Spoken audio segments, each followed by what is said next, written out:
As Russia prepares to launch a massive ground offensive in the east, Ukrainians are grappling with the destruction already inflicted in the country. That means not only the damage to structures and the many lives lost so far, but also the trauma, especially for the children of Ukraine. That's why an organization called Voices of Children has been providing nonstop psychological assistance and support to Ukrainian children. This week's humanitarian hero, Olena Rozvadovska, co-founder of Voices of Children, joins me now from Ukraine with more on this. Olena, good to see you, and thank you for being on with us. Can you first break down how Voices of Children is finding and providing assistance to Ukrainian children in need? Good evening. First of all, I would like to thank to all of Americans who donate to our foundations, because we received huge support from people from USA. And now we are really providing our psychological and psychosocial support to all the kids who left their homes because of bombarding, because of war, from the first day of this Russian invasion.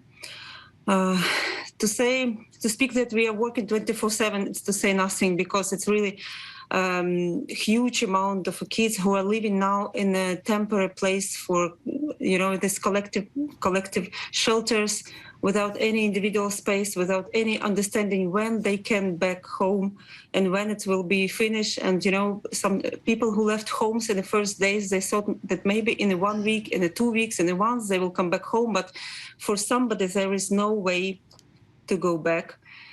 So this is something that we are dealing every day with our psychologists. We have more than 50 psychologists that they are working in different locations.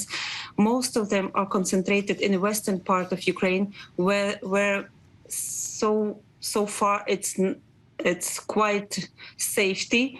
I would not say that it's totally safety, because even in Lviv region, even next to the Polish border, we have bombarding. So, but anyway, we try to be supportive as we can for the thousands of kids and their families. And they are thousands of children that you're working with, as you just mentioned. Are there any stories that particularly stick out to you? Oh, there is stories every day. Every day we have a briefing with our psychologists, and they are saying the thousands of stories every day. The children who left Kramatorsk just right before it was under the bombing. The children who stayed for 2-3 weeks in the bomb shelter.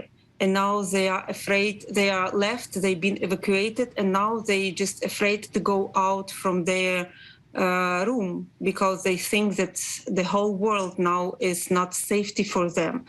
The kids we have a kid who drew his room in all details, just like it was a picture.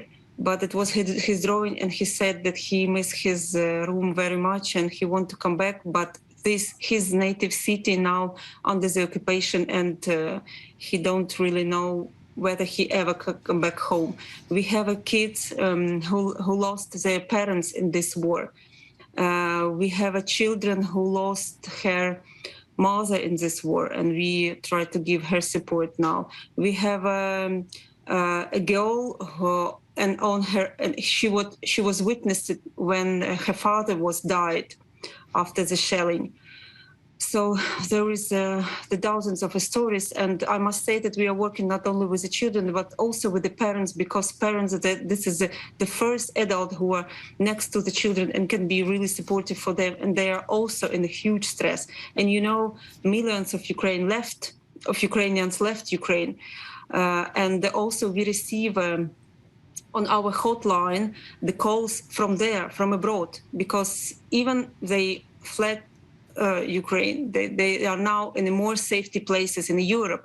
But anyway, they are in a huge stress, because they don't really know whether their relatives are alive. We also have our family with whom we are working for the last 5 years, and they are now in Mariupol, and we don't know about them nothing for the last 3 weeks, because maybe you know that Mariupol are in a huge disaster now. So there is so many stories, and we try to answer to all of them. I can't imagine what it's like to take on all that pain and to try to keep your own composure while you're helping all of these different people.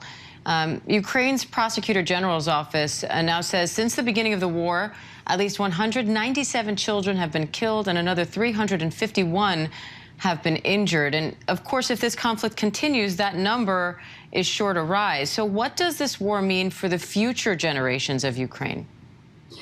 As you mentioned, we really don't know the exact number of children who've been killed and who've been because we don't have the numbers from that areas, cities, and villages where they occupied. Yeah, and we don't know the exact numbers there.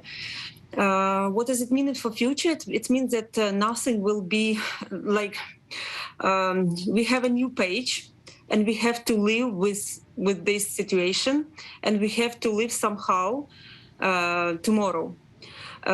We do understand that nothing will come back as it was yesterday before this Russian invasion, but we understand that anyway. Maybe we are anyway united. We are all Ukrainians are very united in the belief that we will win. In this war, we do understand that we have to be very careful with our mental health now, and for the next decades, we have to really working strongly on the programs for mental health and to really help kids today, when it's really important to be next to them with the answers and with our help today. We know that war trauma is it's something that can influence on their life for the next decades. But anyway, if there is a professionals who are next to the children, we can help them to go through these obstacles.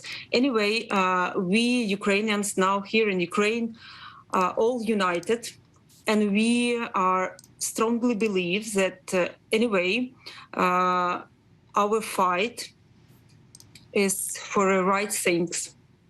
And this is something that changed us forever, but not only in a bad way, because it's our life changed dramatically, but maybe in a good way also, because this is something that we can start from a new page. And we are all in this belief the things are now motivating us to not give up, because to give up, it's something that's not about Ukrainians. All right, Olena Rozvadovska, we appreciate your time today. Thank you for being a humanitarian hero.